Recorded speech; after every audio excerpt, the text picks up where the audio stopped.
हमारी सुविधा जल्दी सरकारी वेतन सुविधा, कई वेतन सुविधा हम वापस आपकी संगति में कहीं से तरह वापस आने वाले बने होगा। अपने वेतन सारी प्राप्त यीशु मसीह के नाम से आमीन।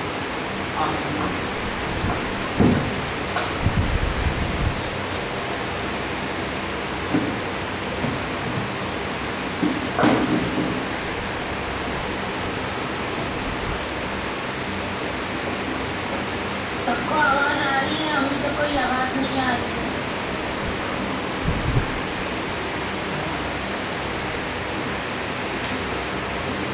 रेंटे भी कुछ शुरू नहीं हुआ, आवाज कैसे आ जाएगी?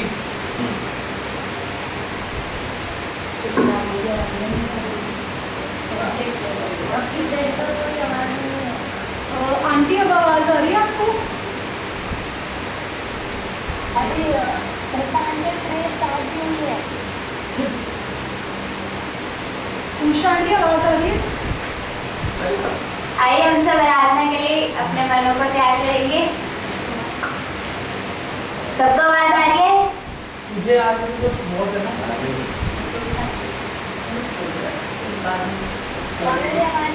आ रही है।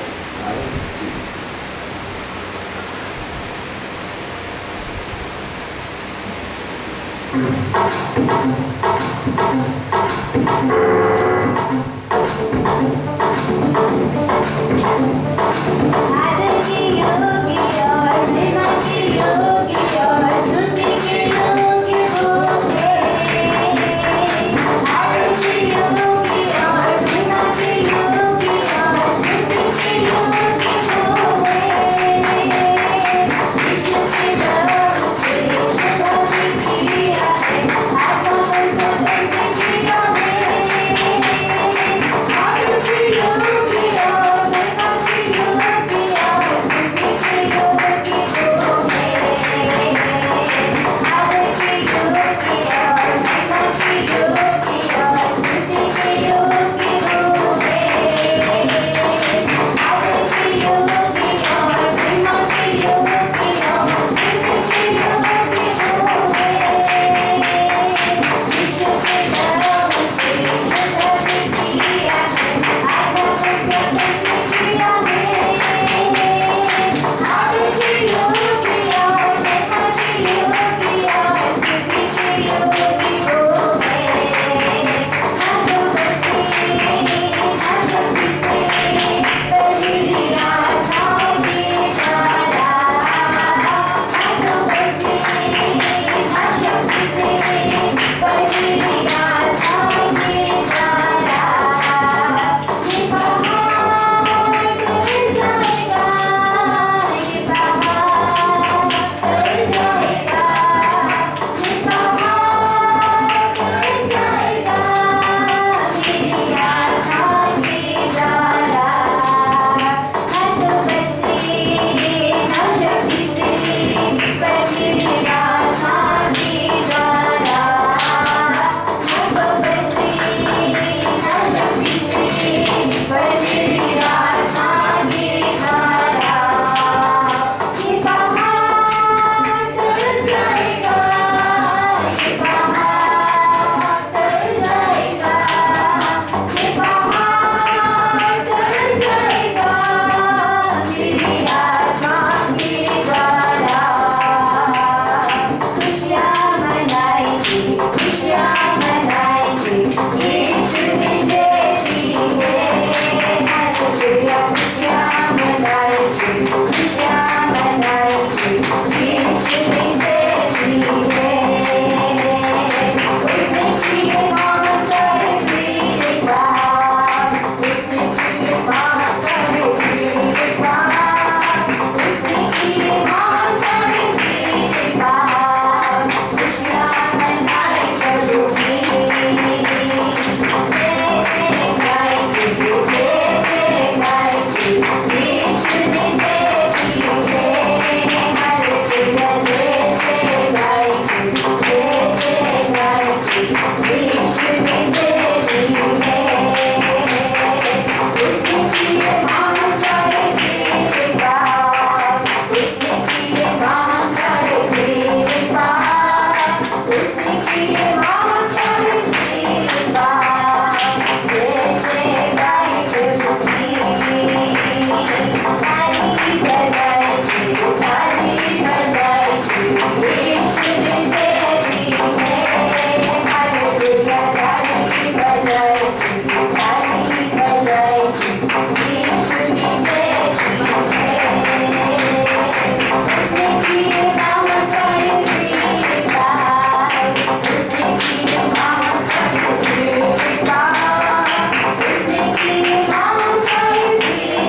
मैं जीवन परमेश्वर पिता एक कोई कन्या परमेश्वर पिता मैं दुर्गा सहायता परमेश्वर पिता प्रार्थना परमेश्वर के नाम से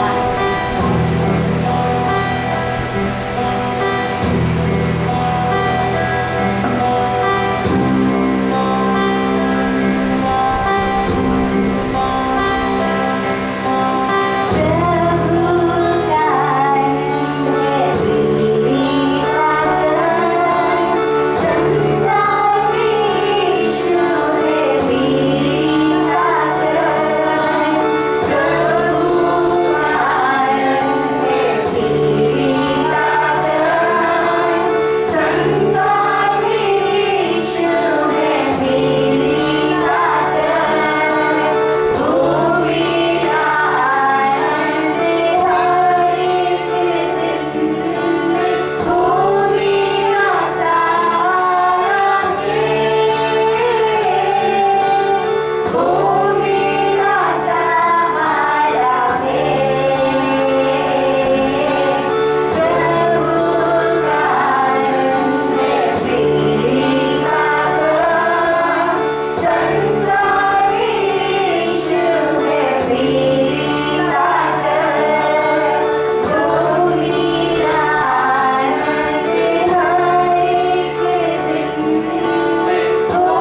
पिता हम सबके जीवन से परमेश्वर पिता उन बातों को हटाए परमेश्वर पिता जो आपका राज आने से रोक रही है परमेश्वर पिता। प्रार्थना करते हैं परमेश्वर पिता हम सब परमेश्वर पिता अपने आप को आपके हाथों में सौंपते हुए परमेश्वर पिता प्रार्थना यीशु के नाम से मांगते हैं।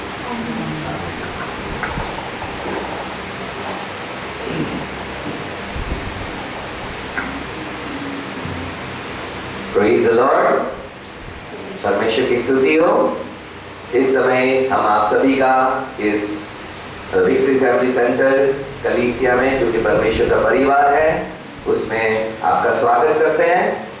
आज इससे पहले कि हम आज के वचन में जाएं, आइए अपने मनों को परमेश्वर के सामने प्रार्थना के द्वारा तैयार करें। हे हमारे स्वर्गीय पिता प्रभु, हम जानते हैं परमेश्वर कि आप हमारे बीच में हैं प्रभु, क्योंकि आपका वचन कहता है जहाँ 2 या 3 मेरे नाम से इकट्ठा होते हैं वहां मैं उनके बीच में रहता हूँ। प्रभु आपकी उपस्थिति हमारे बीच में है परमेश्वर, इसलिए धन्यवाद करते हैं। आज प्रार्थना करते हैं हम में से हर एक के जीवनों को प्रभु आपकी उपस्थिति छूने वाली बन सके प्रभु। आज हमारी हर एक की परिस्थितियों को प्रभु आपकी उपस्थिति छूने वाली बन सके।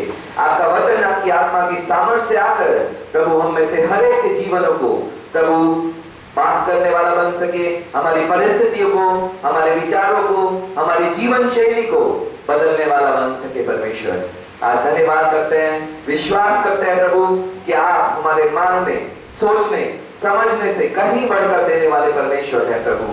आज प्रभु यीशु मसीह के नाम से आज जो भी यहाँ पे मौजूद है परमेश्वर, चाहे वो जूम के माध्यम से हो परमेश्वर, चाहे वो फेसबुक के माध्यम से, चाहे वो यूट्यूब के माध्यम से हो परमेश्वर, आज यीशु मसीह के नाम से प्रभु और ना सिर्फ उनके जीवनों को छूने के लिए प्रार्थना करते हैं, उनके परिवारों को, उनकी परिस्थितियों को प्रभु, उनकी कमी घटी को, उनकी बीमारियों को प्रभु, आज प्रभु उनके संघर्षों के स्थान पर उनको छूइए प्रभु यीशु मसीह के नाम से। और प्रभु हर एक बात में प्रभु वो जीवन से भी बढ़कर इन परिस्थितियों से, इन संघर्षों से, इन कमी घटियों से बाहर आने वाले बन सके परमेश्वर। आपके प्रेम के द्वारा हम जीवन से भी बढ़कर है, इसलिए धन्यवाद करते हैं। आज विश्वास करते हुए अपने अपने जीवनों को प्रभु, इस समय को, आपके वचन को आपके हाथ में सौंपते हैं प्रभु। आप हमारे सोचने, समझने और मानने से कहीं बढ़कर देने वाले परमेश्वर है, इसलिए आपका धन्यवाद करते हैं और विश्वास के साथ अपने अपने जीवनों को आपके हाथ में सौंपते हुए, इस समय को आपके हाथ में सौंपते हुए ये सारी प्रार्थना यीशु मसीह के नाम से मांगते हैं।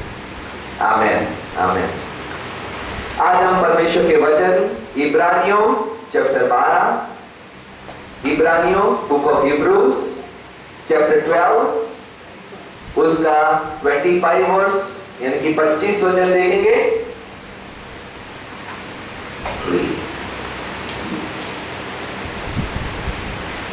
हिब्रूज चैप्टर 12, इब्रानियों चैप्टर 12 का 25 से लेकर हम आगे वचन पढ़ेंगे। यहाँ पे वचन कहता है, सावधान रहो और उस कहने वाले से मुंह ना फेरो, क्योंकि वे लोग जब पृथ्वी पर के चेतावनी देने वाले से मुंह मोड़कर ना बच सके, तो हम स्वर्ग पर से चेतावनी देने वाले से मुंह मोड़कर कैसे बच पाएंगे। उस समय उसके शब्द ने पृथ्वी को हिला दिया। अब उसने प्रतिज्ञा की है कि एक बार फिर मैं ना केवल पृथ्वी को वरन आकाश को भी हिला दूंगा। और यह वाक्य एक बार फिर इस बात को प्रकट करता है कि जो वस्तुएं हिलाई जाती है वो सृजी हुई वस्तुएं होने के कारण टल जाने वाली है या टल जाएगी, ताकि जो वस्तुएं ना हिलाई जा सके वह अटल बनी रहे। इस कारण हम इस राज्य को पाकर जो हिलने का नहीं है, कृतज्ञ या तो आभारी हो और भक्ति और भय सहित परमेश्वर की ऐसी आराधना करे जिससे वह प्रसन्न होता है, क्योंकि हमारा परमेश्वर भस्म करने वाली आग है। यहाँ पे वचन कहता है, पुराने नियम की बात कर रहे हैं कि परमेश्वर ने मूसा के द्वारा जब बात की थी और लोगों ने अगर मूसा की बातों को, जो पृथ्वी से बातें कर रहा था, उस पर मुंह फेर लिया तो वो बच ना पाए। तो आज परमेश्वर कहता है, स्वर्ग से चेतावनी देने वाले से मुंह मोड़कर आप और मैं कैसे बच पाएंगे। वचन कहता है, उस समय उसके शब्द ने पृथ्वी को हिला दिया, लेकिन अब उसने एक प्रतिज्ञा की है कि एक बार फिर मैं ना सिर्फ पृथ्वी को वरन आकाश को भी हिला दूंगा। और यह वाक्य एक बार फिर यह प्रकट करता है कि जो वस्तुएं हिलाई जाती है वो सृजी हुई ये वस्तु होने का कारण टल जाएगी, ताकि जो ना हिलाई जाने वाली वस्तु है वो अटल बनी रहे। आज कोरोना वायरस के इस समय में हम सभी ने अपने अपने जीवन में परमेश्वर का हिलाना देख लिया। परमेश्वर ने किसी जीवनों की नौकरियां हिला दी, किसी जीवनों के पारिवारिक रिश्ते हिला दिए, किसी जीवनों के फाइनेंस को हिला दिया, किसी के जीवन को या हम सभी के जीवन का आना जाना सब कुछ हिला के रख दिया। आज जो हमारी आदतें थी, शायद बाहर खाने की हो, शायद बाहर घूमने की हो, सब हिल गई। और परमेश्वर का वचन कहता है उसने सब कुछ हिलाया इसलिए कि जो हिल गया वो टल जाने वाली वस्तु है, हम उन पर मन ना लगाएं। जो हिल गया हमारे जीवन में कोरोना वायरस की वजह से, वो पूरे के पूरी टल जाने वाली वस्तु है। आज हमारी हो सकता है पढ़ाई लिखाई हिल गई हो, क्योंकि कोरोना वायरस की वजह से हमारा सारा पढ़ाई लिखाई ऑनलाइन हो गई। आज हो सकता है हम एक दूसरे के प्रेम दिखाने के तरीके हिल गए हो। पहले हम बहुत हाथ मिलाते थे या तो हग करते थे, आज वो सब हिल गया। इसका मतलब वो टल जाने वाला था। आज हमारा एक दूसरे से प्रति दया करुणा का स्वभाव हिल गया। पहले कोई खांसी खाता था, छींक आता था तो गॉड ब्लेस यू बोलते थे, आजकल सब अपनी चिंता करने लगते हैं कि कहीं मुझे कोरोना ना हो जाए। ठीक है, सब कुछ हिल गया।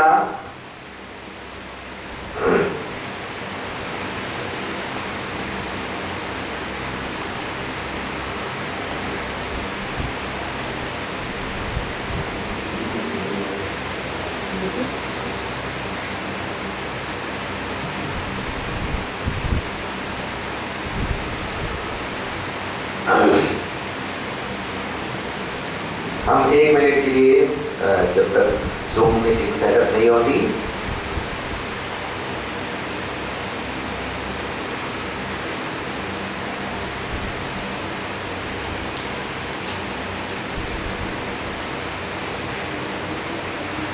आज जैसे हमने देखा कि कोरोना वायरस की वजह से हमारे जीवन में काफी सारी चीजें हिल गई है और बदल गई है।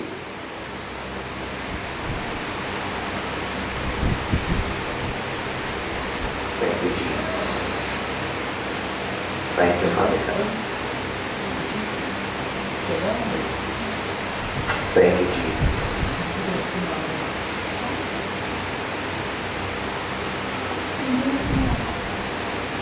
Thank you, Lord.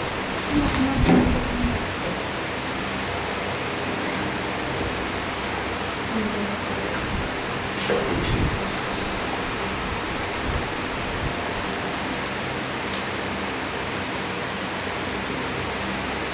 Thank you, Father.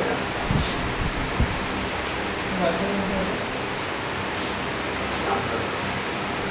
Wait a moment.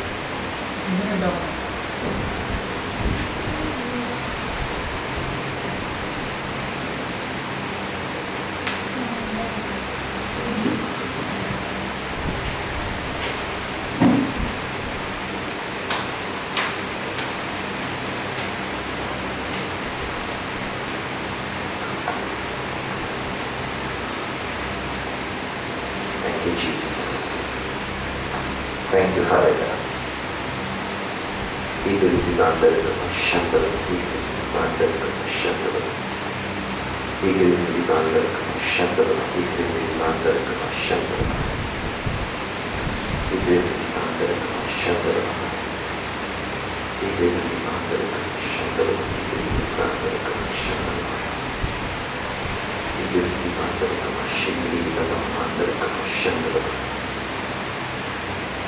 Thank you, Jesus. Thank you, Lord. Thank you, Father God. Thank you, Jesus. Thank you, Lord. Thank you, Father God. Thank you, Jesus. Thank you, Father God. Thank you, Jesus. Thank you, Father God. Thank you, Jesus. Thank you, Jesus.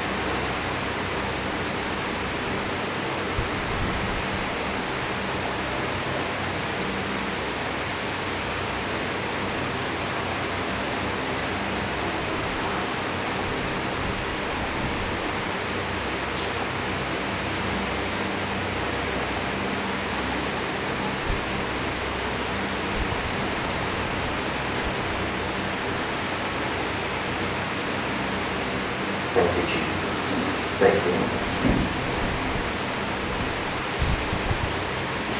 Thank you, Father God.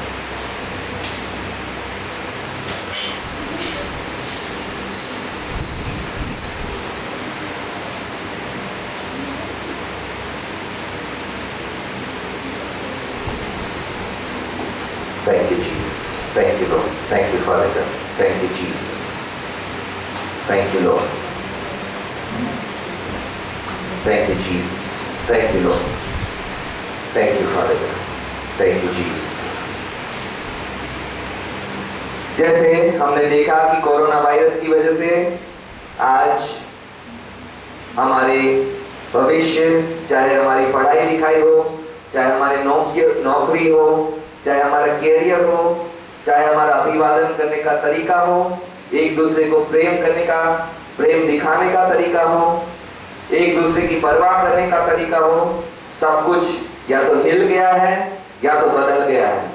और परमेश्वर ने यह वायदा किया है कि मैं एक बार फिर ना सिर्फ पृथ्वी लेकिन आकाश को भी हिला दूंगा।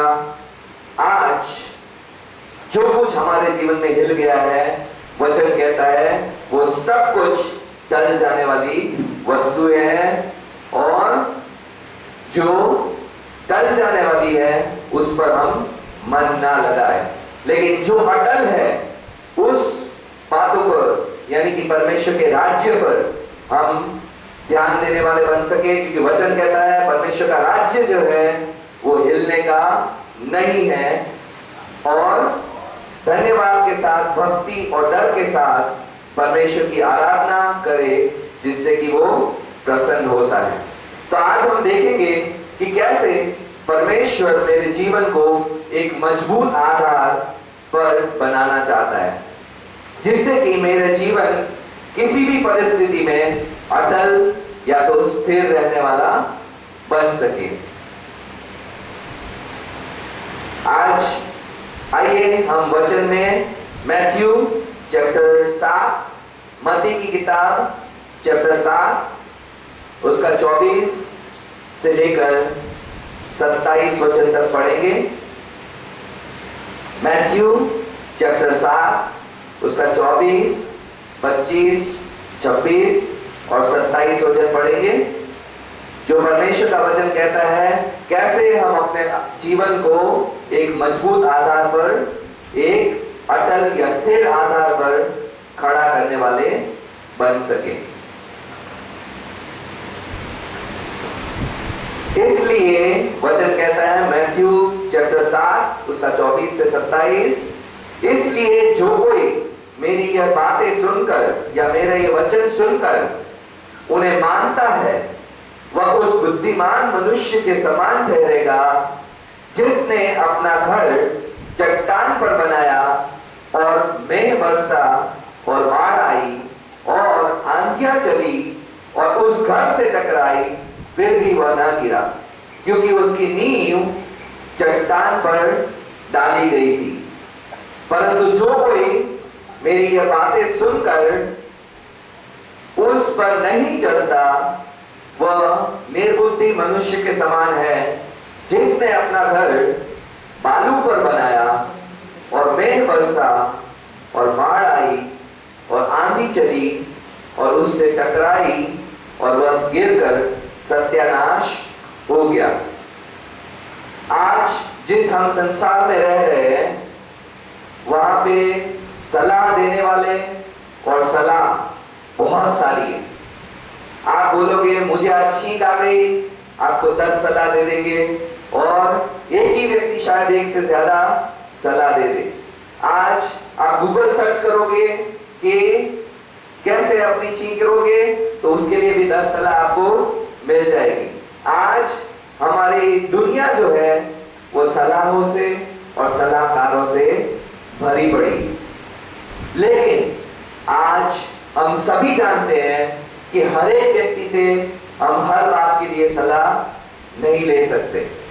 ठीक है, जैसे अगर हमारी समस्या, अगर मैं घर बनाना चाहता हूं, अगर मैं अपने मेरे पास जमीन है और मैं घर बनाना चाहता हूं, तो मैं शायद डॉक्टर के पास जाकर या अपने पड़ोसी से नहीं पूछूंगा कि मुझे कितना डीप या कितना गहरी खुदाई करके फाउंडेशन डालनी चाहिए ताकि मेरा घर 4 मंजिला या 5 मंजिला सही से टिक जाए। हमें पता है कि हम हर एक से घर की नींव डालने के लिए सलाह नहीं ले सकते, और लेंगे तो बाद में पछताएंगे, क्योंकि वो व्यक्ति आपको उस एरिया में शायद सलाह देने के योग्यता ना रखता हो। आज अगर हमें हमारी स्वास्थ्य या तो हेल्थ से रिलेटेड प्रॉब्लम होती है, तो हमें पता है कि हर एक की सलाह हम नहीं ले सकते। हमारे यहाँ एक प्रेस वाले सिस्टर है जिनको पेट में तकलीफ हो रही थी, और हर एक ने हर एक सलाह दी और उसने हर एक की सलाह मानी, और लास्ट में उसको जाके अपने पेट का ऑपरेशन करवाना पड़ा, और 1.5 या 2 महीने तक वो काम नहीं कर पाए। और फिर उन्होंने बोला आज से मैंने हाथ जोड़ लिए, मैं किसी की भी सलाह हेल्थ के मामले में नहीं लूं। क्यों? क्योंकि हर एक की सलाह आप हर एक चीज में लेते रहो, मानते रहो, ये जरूरी नहीं है। ठीक है, आज आप अपने जीवन को कैसे मजबूत बनाना है, कैसे मैं विश्वासी जीवन में मजबूत बनूं, कैसे मैं बेहतर विश्वासी बनूं, कैसे मैं ऐसा विश्वासी बनूं कि आंधियां आए, परिस्थितियां आए, तूफान आए, प्रॉब्लम्स आए, समस्या आए, कमी घटी आए, बीमारी आए, फिर भी मेरा जीवन, मेरा विश्वास परमेश्वर में मजबूत बना रहे, तो आप हर एक की सलाह नहीं ले सकते। क्योंकि वचन कहता है कि जो व्यक्ति मेरे वचन सुनकर उसको मानता है वो बुद्धिमान मनुष्य है। बुद्धिमानी मनुष्य हर एक की सलाह पे नहीं चल पड़ता, हर एक की बातों को हाँ हाँ करके उसके साथ चलने पड़ने वाला बुद्धिमान मनुष्य नहीं है। यहाँ पे बुद्धिमान मनुष्य की एक पहचान दी गई है, जो कहते हैं जो परमेश्वर के वचन को सुनता है और मानता है। ये 2 बुद्धिमान मनुष्य के चिन्ह हैं। अगर आप अपने आप को बुद्धिमान बताना चाहते हैं, समझदार दिखाना चाहते हैं, और आपके जीवन में परमेश्वर के वचन को सुनना नहीं है, तो आप बुद्धिमान नहीं हो सकते। चाहे आप कितना अपने आप को बुद्धिमान संसार में दिखा ले या चर्च में दिखा ले, विश्वासियों के सामने, अविश्वासियों के सामने, लेकिन अगर हम वचन नहीं पढ़ते हैं तो हम और आप परमेश्वर की नजर में बुद्धिमान नहीं है। दूसरा, अगर हम उस वचन का पालन नहीं करते तो भी परमेश्वर की नजर में हम बुद्धिमान नहीं है। अगर याकूब की पुस्तक पढ़ेंगे तो वचन कहता है कि वचन सिर्फ सुनने वाले नहीं, उस पर चलने वाले बनो, क्योंकि जो सिर्फ सुनता है वो लहरों के समान है, समंदर की लहरों के समान, जो आता है जाता है, कलीसिया में आता है, कलीसिया में जाता है, परमेश्वर के पास आता है, परमेश्वर के पास से जाता है, वचन पढ़ता है, लेकिन उस पर चलना नहीं चाहता। ऐसा मनुष्य ना सोचे उसको परमेश्वर से कुछ भी मिलेगा, क्योंकि अगर हम आज्ञा पालन के लिए अपने मन को नहीं लगाते, कई विश्वासी बोलते हैं हम पास्टर रोज के इतने चैप्टर पढ़ते हैं, लेकिन उनका जीवन देख के मुझे लगता है उन्होंने शायद उस चैप्टर में से एक भी बात परमेश्वर की नहीं मानी। क्यों? क्योंकि पढ़ा बहुत लेकिन माना कुछ नहीं। तो बुद्धिमान जो मनुष्य है उसके 2 चिन्ह बताए कि एक, परमेश्वर के वचन को सुनता है और दूसरा परमेश्वर का वचन जो कहता है उसको मानता है। दुनिया में आप सलाह लेने जाएंगे और सलाहकार ढूंढने जाएंगे तो हजारों मिल जाएंगे, लेकिन कोई भी आपको अपने जीवन को कैसे स्थिरता से, मजबूती से, चट्टान पे कभी ना हिलने वाला, किसी परिस्थिति में ना हिलने वाला जीवन बनाना है तो आपको सिर्फ और सिर्फ परमेश्वर के वचन के आधार पर अपने जीवन को बनाना पड़ेगा। आज हम ये सभी जानते हैं और हम सभी को पता भी है, लेकिन हम चलते नहीं। बुद्धि है लेकिन परमेश्वर के ज्ञान पर चलना नहीं है। आज हम सीखेंगे पहली बात कि परमेश्वर जो वचन में हमें कहता है वो सजेशन या सलाह नहीं है कि जिसको हम सुने और दूसरे कान से निकाल दें। परमेश्वर हमें जिन वचन पर काम करने को कहता है वो आदेश है, वो कमांड है, जो अगर हम नहीं मानेंगे तो उसके कॉन्सिक्वेंसेस, उसके परिणाम हमें अपने जीवन में भुगतने पड़ेंगे। वचन कहता है एक निर्बुद्धि मनुष्य है जो वचन या तो सुनता नहीं है या वचन को मानता नहीं। दोनों निर्बुद्धि मनुष्य। क्यों? क्योंकि सुनता बहुत है। कहीं बैठे हैं जो आपसे और मुझसे परमेश्वर के वचन को सबसे ज्यादा जानने वाले हैं। परमेश्वर का वचन कहता है तुम परमेश्वर है, एक परमेश्वर है मानते हो। शैतान भी मानता है, वो तो डरता भी है, हम शायद डरते भी ना हो। लेकिन हम में और शैतान में क्या फर्क है? वो परमेश्वर के एक एक वचन को जानता है हमसे और आपसे बेहतर, लेकिन क्या वो परमेश्वर को बुद्धिमान है? परमेश्वर उसे बुद्धिमान कहता है। वचन को मानने वाले को परमेश्वर बुद्धिमान कहता है। आज हमें ये बात समझनी है कि परमेश्वर हमें जिस वचन पर काम करने को कहता है या जो वचन में परमेश्वर हमसे बात करता है वो एक आदेश है, और आदेश का पालन ना होने पर हमेशा एक ही चीज हमारे जीवन में आती है, वो है सजा, और कुछ हमारे जीवन में नहीं आ सकता। अगर हम सोचते हैं हम परमेश्वर से बुद्धिमान हैं, हम समझदार हैं, हम अपनी बुद्धि के सहारे, सलाहों के सहारे, गूगल के सहारे, इसके सहारे, उसके सहारे सब समस्या सॉल्व कर लेंगे, तो आप और मैं अभी तक ये जान ही नहीं पाए कि एक ही सिर्फ सही फाउंडेशन है। जैसे इस कोरोना ने दिखा दिया कि हमारी नौकरियां सही फाउंडेशन नहीं, हमारे फ्यूचर या कैरियर या हमारी पढ़ाई लिखाई सही फाउंडेशन नहीं थी जिसपे हम अपना भरोसा रख सके। आज हमारा पारिवारिक रिश्ते जो शायद कोरोना काल में सबसे ज्यादा खराब हुए, वो हमें पता है वो हमारे सही फाउंडेशन नहीं हो सकते, सही नींव नहीं हो सकते। कितने काउंसलिंग के पास कितने परिवार वाले गए, क्योंकि दिन रात 24 घंटे एक साथ रहकर वो बिना लड़े नहीं रह सकते, और जैसे ना लड़े उसके लिए काउंसलिंग लेनी पड़ी। क्यों? क्योंकि रिश्ते परमेश्वर के वचन के आधार पर बने ही नहीं थे। रिश्ते संसारिक आधारों पे खड़े हुए थे। जब हम वचन पढ़ते हैं तो परमेश्वर के वचन हमें कई बातें करने की आज्ञा देता है, आदेश देता है, और उस आज्ञा को मानने पे हमें परमेश्वर से एक अधिकार प्राप्त होता है, एक ताकत, एक पावर प्राप्त होती है, जो परमेश्वर कहता है मैंने तुझे इस काम के लिए चुना है, तू ये करेगा तो मैं तुझे सपोर्ट करूंगा, मैं तुझे बैकअप करूंगा, मैं तेरे साथ खड़ा रहूंगा। आज हम देखेंगे परमेश्वर के वचन में कई आज्ञाएं परमेश्वर देता है, और वो आदेश है।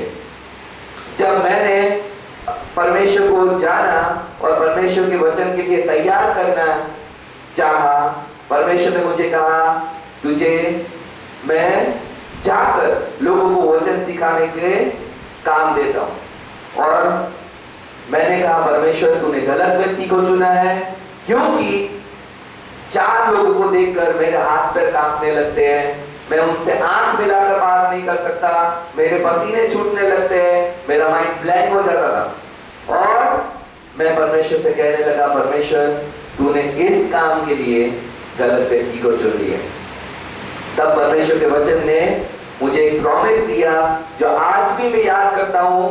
इससे पहले कि मैं वचन सिखाने जाऊं, वचन प्रचार करने जाऊं, हर बार मैं याद करता हूं परमेश्वर ने मुझे क्या कहा था।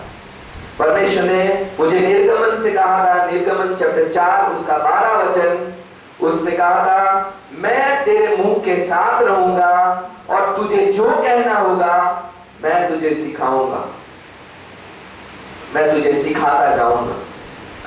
क्या परमेश्वर अपने बात में जब आज्ञा देता है तो सपोर्ट करता है?